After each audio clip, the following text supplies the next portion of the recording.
అపోహలకు తావిస్తున్నాయి అనేది. కాబట్టి ఈ పద్ధతి కాదు. సమైక్యత కావాలనుకున్నారు. నేను మొన్ననో నేను ఆయన చెప్పారో ఎవరైనా చెప్పారో నాకు తెలీదు, దీంట్లో మీడియాలోనూ చూశాను. ఏదో నేను వెళ్ళి కేసీఆర్ గారితో కలుస్తాను ఇంటి దగ్గర అన్నారు. కేసీఆర్తో కలవచ్చు ఆయన, అయితే ఇది తరుణం కాదు. ఎప్పుడో ఆ పని చేసి ఉండాల్సింది. ఢిల్లీ నుండి వచ్చి రోసయ్య గారితో కలిసిన రోజే కేసీఆర్ గారితో కలవచ్చు. ఆయన ఎట్లయినా కలుస్తాడని మాకు తెలుసు. ఆయన కోస్తాకు ముఖ్యమంత్రిగా అవుతాడు, తెలంగాణకు కేసీఆర్ ముఖ్యమంత్రి అవుతారు. ఇద్దరు చేతులు కలుపుకొని ఢిల్లీకి విమానం. ఇవాళ మా ప్రధానమైనటువంటి సమస్య సందేహం ఏమిటంటే రాయలసీమకు ఎవరు ముఖ్యమంత్రి అవుతారు? రాయలసీమకు ఒక నాయకత్వం అనేది ఇప్పటి వరకు లేదండి. రాజశేఖర రెడ్డి గారు మరణించిన తర్వాత అది ఎట్లా ఫామ్ అవుతుందో తెలీదు. ఎందుకంటే నాయకుడిగా ఉద్యమం చేయడం అనేది ఒక్కసారి ఉద్యమమే నాయకత్వాన్ని తయారు చేసుకుంటుంది. కాబట్టి ఏదో ఒక నాయకుడు తయారవుతాడు. ఎవరు లేకపోయినా మేము పిలిచి వేరే వాళ్ళతో పరిపాలించుకోం కదండి. ఎవడో ఒకరిని చూసుకుంటాం మాకు తగినోడిని. రాజశేఖర్ రెడ్డి గారి మరణం తర్వాత రాజశేఖర్ రెడ్డి గారి కుమారుడు ఈ రాష్ట్రానికి నాయకుడు అవుతాడని అందరూ అనుకుంటున్నారు. ఆయన రాయలసీమ నాయకుడు అని అనుకోవచ్చు కూడా. ఆ ఉద్దేశం ఆయనకుంటే నేను స్వాగతిస్తాను. మరి ఉందో లేదో నాకైతే తెలియదు. నాకు తెలిసి ఆయన మొత్తం వాళ్ళ తండ్రి గారు ఏలిన ప్రాంతంలో 1 ఇంచి తక్కువైనా ఒప్పుకునేటట్టుగా నాకు కనిపించడం. కానీ ఆల్రెడీ 1 ఇంచులో 3 ఇంచుల్లో 1 ఇంచు వెళ్ళిపోయింది. ఇప్పుడు మిగిలింది 2 ఇంచులు. అది ఆయన ఇంకా తెలుసుకోవాలి కదా. తెలుసుకున్న తర్వాత ఏ అభిప్రాయానికి వస్తారో వేచి చూద్దాం. డాక్టర్ గారు, ఇవాళ ఉన్నటువంటి రాజకీయ నాయకులు రాయలసీమలో కొద్దో గొప్ప ఒక విలువ లేదా ఒక రకమైనటువంటి ఇమేజ్, పాజిటివ్ నెగిటివ్ ఇటువంటి వివాదాల్లోకి వెళ్ళదలుచుకోలేదు ఉన్నటువంటి ఎంవి రమణారెడ్డి గారు ఈ నాయకులందరినీ సంఘటితపరిచి ఒక ఐక్య రాజకీయ రాయలసీమ ఉద్యమాన్ని ఎందుకు తీసుకురాకూడదు? ఇప్పుడు మీరు ది కోర్ ఈజ్ డిఫరెంట్. స్వభావంలోనే వాళ్ళు వేరు, నేను వేరు. వాళ్ళతో ఏకీభవించే స్వభావం అయితే నేను రాజకీయాల్లో నుండి నాకు విరమించుకోవాల్సిన అవసరమే లేదు. సరే, రాయలసీమ కోసం వాళ్ళంతా కలిసి వస్తే, వాళ్ళు నా సలహా కోరితే నేను ఎప్పటికైనా సిద్ధంగా ఉంటాను. కానీ వాళ్ళు కోరుతారో లేదో నాకు తెలియదు. ఒకవేళ రాయలసీమ కోసం పోరాడడం తప్పదు అని తెలుసుకున్న తర్వాత వాళ్ళందరూ రంగంలోకి దిగినప్పుడు నన్ను ఎలిమినేట్ చేసి కూడా దిగచ్చు. నాకు దాని గురించి వరీ లేదు. సాధించాల్సింది ఎవరు సాధించినా ఒకటే, సంతోషపడతాను.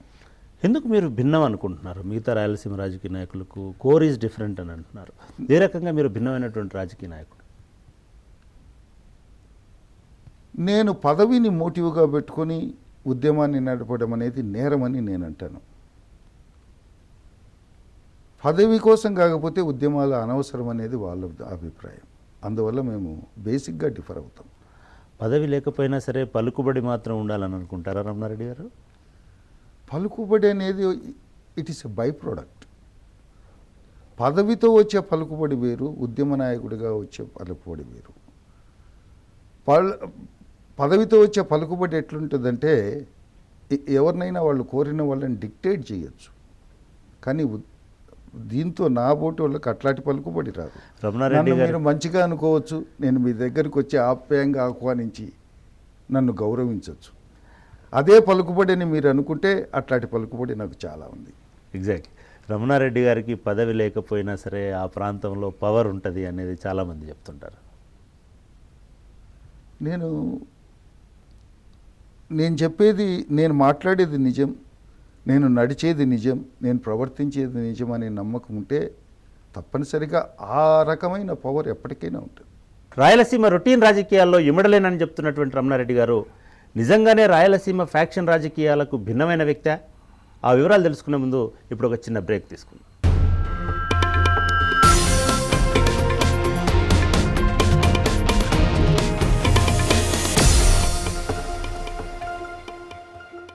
Welcome to the insider.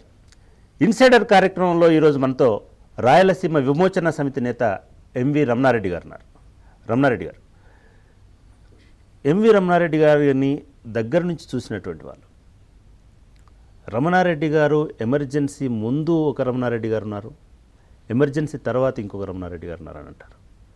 Emergency కంటే ముందు ఉన్నటువంటి రమణారెడ్డి గారు ఒక విప్లవకారుడు లేదా విప్లవాభిమాని, విప్లవ రచయిత, లేదా ఇంకా చెప్పాలంటే ఒక విప్లవ ఉద్యమానికి సహకరించినటువంటి మనిషిగా కనబడుతుంటాడు అక్కడక్కడ. కానీ ఎమర్జెన్సీ తర్వాత ఒక కార్మిక నాయకుడిగానో లేకపోతే మిగతా వ్యవహారాల్లో తలదూర్చినటువంటి ఒక ఫ్యాక్షనిస్ట్గానో ఆ తర్వాత ఒక రాజకీయ నాయకుడిగా ఉంటాడు.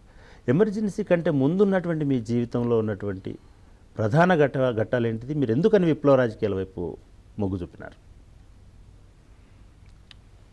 నేను ప్రాక్టీస్ పెట్టినటువంటి తొలి రోజుల్లోనే పేషెంట్లుగా నాకు కార్మికులతో బాంధవ్యాలు ఏర్పడినాయి. వాళ్ళ స్థితిగతులు నాకు బాధాకరంగా కనిపించినాయి. అదే టైంలో నాకు మార్క్సిజం లెనినిజం కూడా దగ్గరైంది. ఈ రెంటిని కలిపి చూసుకొని వీళ్ళకి ఏదో ఒకటి వీళ్ళ బాధలు నివృత్తి చేయడానికి ఏదో ఒకటి చేయడం నా ధర్మము అనుకున్నాను. కేవలం ప్రాక్టీస్ చేస్తూ మందులు ఇవ్వడం కాకుండా, మందులు ఇవ్వడమే కాదు, అందరికీ ఇవ్వలేను కదా, మందులు రాసి ఇవ్వడమే కాకుండా వాళ్లకు సహకరించేటట్టుగా కార్మికోద్యమాన్ని బిల్డప్ చేయాలా అనుకున్నాను. కార్మికోద్యమం అనేది అప్పటి రాయలసీమలో ఏదో బోర్డులు ఉన్నాయే తప్ప నిజమైన కార్మికోద్యమం అక్కడ లేదు. కాబట్టి ఫస్ట్ టైం రాయలసీమ ఏరియాలో కార్మికోద్యమాన్ని బిల్డప్ చేస్తాను. రమణారెడ్డి గారు, మీరు క్షమించండి, మీరు వచ్చిన కుటుంబ నేపథ్యం కానీ లేదా మీరు చదువుకున్నటువంటి వాతావరణం కానీ, మీరు ఒక సంపన్న కుటుంబానికి లేకపోతే ఒక పాలేగారుల సంస్కృతి లాంటి వాతావరణం ఉన్నటువంటి ప్రాంతం నుంచి వచ్చినటువంటి వాళ్ళు, ఒక భూస్వామ్య వర్గానికి చెందినటువంటి వాళ్ళు, అసలు మీరు మీ జీవితంలో ఏ సంఘటనలు మిమ్మల్ని ఎక్కువ ప్రభావితం చేసినాయి? ముఖ్యంగా మీ బాల్యంలో మీ తల్లిదండ్రులు కానీ లేదా మిగతా వాటికి? వాస్తవమే, మా తండ్రి వ్యాపారస్తుడు, మాది సంపన్న కుటుంబమే. కానీ ఏంటంటే తల్లిగారికి పేద ప్రజలంటే చాలా అభిమానం ఉండేది, చాలా దయతో చూసేది. అందువల్ల మొదటి నుండి కూడా నాకు ఆ పేదల పట్ల ఒక రకమైన సానుభూతి అనండి, ఇంకొకటి అనండి, ఆప్యాయతనండి, అవి డెవలప్ అవుతూ వచ్చినాయి. అందువల్లే నేను ప్రాక్టీస్ చేయడానికి కూడా ఆ రోజు గవర్నమెంట్ ఉద్యోగంలో చేరకుండా నేరుగా వచ్చి పేదలకు సేవ చేయాలనే ఉద్దేశంతోనే నేను ప్రైవేట్ క్లినిక్ ఓపెన్ చేసినాను. ప్రైవేట్ క్లినిక్ ఓపెన్ చేసి నా సర్వీస్ నేను చేస్తున్న సందర్భంలోనే ఈ పేదలకు ఈ సర్వీస్ సరిపోతుందా అనే సందేహం నాకు వచ్చింది. తర్వాత అదే టైంలోనే నాకు నేను చెప్పాను కదా మార్క్సిజం లెనినిజం గురించి తెలిసిందని. అట్లాగా మార్క్సిజం లెనినిజం ఈ తెలియడంతో దీనికి వేరే మార్గం ఉంది, దీన్ని ఒక ఫైట్ చేయాలనేటటువంటి ఉద్దేశం. సరే, ఒకటి మార్క్సిజం లెనినిజం అనేటువంటి పదాలు కానీ భావజాలం కానీ ఎప్పుడు తెలిసింది మీకు? వాస్తవంగా అంటే ప్రాక్టీస్ పెట్టిన తర్వాతనే, అంతకుముందు పదాలు వినిండొచ్చు, వాటిని చదవలేదు. ప్రాక్టీస్ పెట్టిన తర్వాతనే ఆ లిటరేచర్ చదివాను. అందువల్ల కార్మికోద్యమాన్ని నిర్మించాల్సి వచ్చింది. అయితే నాకు లేబర్ లాస్ కూడా తెలియదు. అప్పుడప్పుడు లేబర్ లాస్ తెప్పించుకొని చదివి ఏదో కొంత కృషి చేసి దాంట్లో సక్సెస్ఫుల్ అయినాను. ఆ సందర్భంగా ఎందుకంటే దాదాపు రాయలసీమ 4 జిల్లాల్లో బలమైన ట్రేడ్ యూనియన్స్ ఏర్పడినాయి. అసలు ఒక ప్రొద్దుటూరులోనే అట్లా అగ్రికల్చర్ లేబర్ అయితేనేమి, ఇట్లా ఇండస్ట్రియల్ లేబర్ అయితేనేమి, తర్వాత ఫ్రీ ఎంటర్ప్రైజ్లో ఉండే లేబర్ ఏమి, ఫాలోయింగ్ అనేది వేల సంఖ్యలో ఏర్పడింది. ఇంత పెద్ద సంఖ్యలో ఏర్పడినప్పుడు కొన్ని స్ట్రే ఇన్సిడెంట్స్ అనేటివి జరగడం ఉంది. ఆ ఇన్సిడెంట్ని అడ్వాంటేజ్ తీసుకొని నన్ను కేసుల్లో పెట్టడము, నన్ను ఫ్యాక్షనిస్ట్గా చిత్రించడమో జరిగింది. కాబట్టి అది ఎమర్జెన్సీకి ముందే జరిగిపోయింది. ఎమర్జెన్సీ పీరియడ్లో వచ్చిన చేంజ్ ఏమిటంటే అది అంతకు ముందే, ఎమర్జెన్సీ కంటే ముందే వచ్చింది. ఏమిటంటే అంతకుముందు సాయుధ పోరాటం మాత్రమే ఈ పేదరికాన్ని విముక్తి చేయగలదు అని అనుకుంటున్నాను. అది సాయుధ పోరాటం తొందరలో విజయాన్ని సాధిస్తుందని కూడా నమ్ముకున్నాం. అది సుదీర్ఘమైన పోరాటం అయిపోయింది, క్రమంగా బలహీనపడతా కూడా వచ్చింది. దాంట్లో ప్రపంచ చరిత్రలో ఇంత సుదీర్ఘంగా పోరాటం జరిగినటువంటి సాయుధ పోరాటం ఎక్కడా లేదు, రష్యా లేదు, చైనా లేదు. కాబట్టి ఇదేదో తప్పుదారిలో పోతుంది అనే దాంతో నేను ఎమర్జెన్సీ నుండి బయటకు వచ్చిన తర్వాత ఆ ఉద్యమం నుండి దూరంగా వచ్చాను. దూరంగా వచ్చిన తర్వాత నాకు ఒక సమస్య ఏర్పడింది. క్యాడర్ అనేది ఇంత పెద్ద క్యాడర్ ఉంది, దీన్ని ఏం చేయాలా, దీనికి షెల్టర్ ఎక్కడ? ఒకవైపు కాంగ్రెస్ పార్టీ ప్రతి క్షణము నా మీద కానీ నా క్యాడర్ మీద కానీ కక్ష తీర్చుకోవడానికి సిద్ధంగా ఉంది.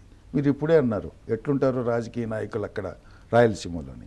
వాళ్ళ నుండి రక్షణ కావాలంటే నాకు ఏదో ఒక షెల్టర్ కావాలి. అందువల్ల సరిగ్గా అదే తరుణంలో ఎన్టీ రామారావు గారు తెలుగుదేశం పార్టీని అనౌన్స్ చేయడము, నేను అందులో చేరడము జరిగింది. డాక్టర్ రమణారెడ్డి గారు ఒక ప్రజల డాక్టర్ గాని కాకుండా కార్మిక నాయకుడుగా ఉంటున్న టైంలోనే ఒక పత్రికను నడిపించి, ప్రభంజనం లాంటి పత్రికను నడిపించి, అవును, శ్రీశ్రీ లాంటి వారితో మీరు నేరుగా సంబంధాలు కలిగి ఉండడం, అసలు ఏ రకంగా మీకు శ్రీశ్రీకి పరిచయం అనేది ఏర్పడింది? సాహిత్యమే మా ఇద్దరి మధ్యన పరిచయం. ఆయన నేను రాసి నా వ్యాస రచన చాలా మెచ్చుకునేవాడు, చాలా ఇష్టపడేవాడు. తర్వాత విప్లవ రచయితల సంఘం ఏర్పడింది, దానికి ఆయన అధ్యక్షుడు, దాంట్లో నేను కార్యవర్గ సభ్యుని, నేను ఫౌండర్ మెంబర్ దాంట్లో.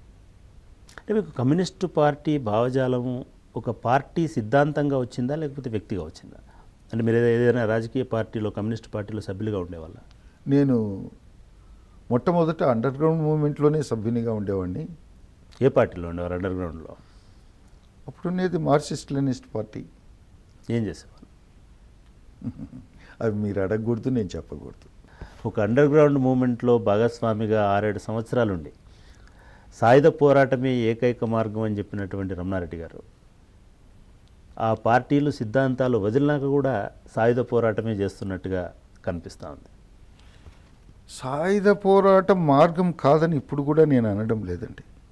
అయితే దానికి తగిన సమయం వచ్చిందా రాలేదా, తర్వాత భారతదేశ పరిస్థితులు దానికి అనుకూలిస్తున్నాయా లేదా, అనుకూలించేటట్టయితే ఇంత సుదీర్ఘంగా ఎందుకు ఈ పోరాటం జరుగుతుంది అనే సందేహాలతోనే నేను దూరం అయ్యాను తప్ప నేను సాయుధ పోరాటం తప్పని ఇప్పుడు కూడా అనడం లేదు. నేను అదే అంటున్నాను. ఇవాళ రాయలసీమ నాయకులు కూడా ఆయుధాలు ధరించి వాళ్ళ అనుచరులను వెంబడేసుకొని అది కూడా ఒక సాయుధ పోరాటం లాగానే ఫీల్ అవుతున్నారా? అవును, అది సాయుధ పోరాటమే, అయితే అది వాళ్ళ సొంతం కోసం చేసే పోరాటం. నేను చెప్పే మార్క్సిస్ట్ లెనినిస్ట్ పద్ధతిలో జరిగే సాయుధ పోరాటం పేద ప్రజల కోసం జరిగేది. రమణారెడ్డి గారు మీ వెంబడి ఎంతమంది సాయుధులు ఉంటారు? మీరు ఇప్పుడే చూస్తున్నారు కదా ఎంతమంది సాయుధులు ఉన్నారో. ఆయుధం పట్టుకొని నా వెంట ఒక్క మనిషి కూడా లేడు. ఇవాళ లేకపోవచ్చు, కానీ గతంలో రమణారెడ్డి గారి వెంబడి కనీసం ఒక 100 మంది సాయుధులు ఉండేవారు అనేటువంటిది చాలా సందర్భాల్లో రకరకాల పుకార్లు నా మీద స్ప్రెడ్ చేసినారు.